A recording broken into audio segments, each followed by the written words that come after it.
আজকের আয়োজনে থাকছে তালের নরম তুলতুলে ভাপা পিঠার রেসিপি। এই সিজনে প্রচুর পরিমাণে ফাঁকা তাল পাওয়া যায়। আমরা এই সময়ে ফাঁকা তাল দিয়ে বিভিন্ন ধরনের পিঠা পায়েস তৈরি করে থাকি।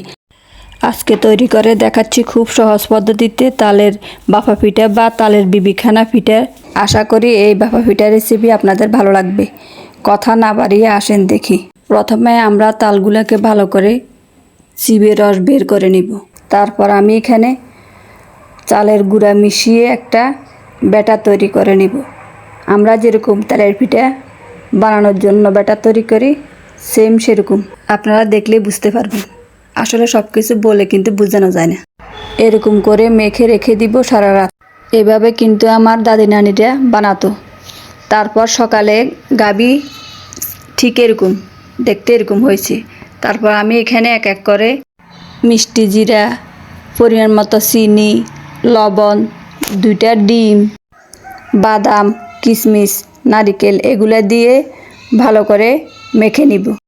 অনেকে আছেন তেলের ভাজা পোড়া খেতে পছন্দ করেন না, তাদের জন্য এই ভাপা পিঠা হতে পারে পছন্দের খাবার।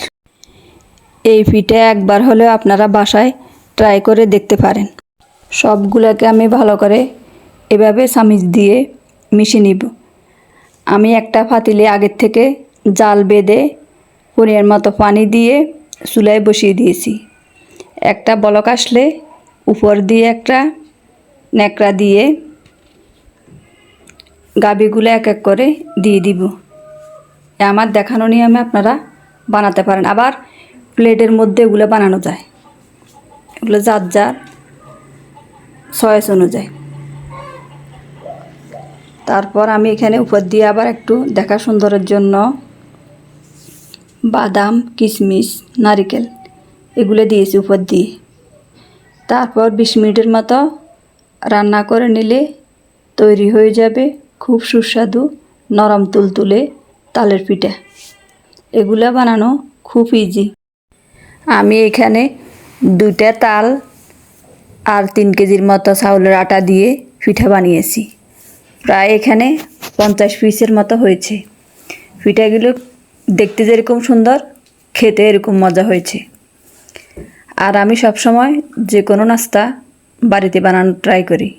বাড়িতে বানানো সব কিছু স্বাস্থ্যসম্মত হয়।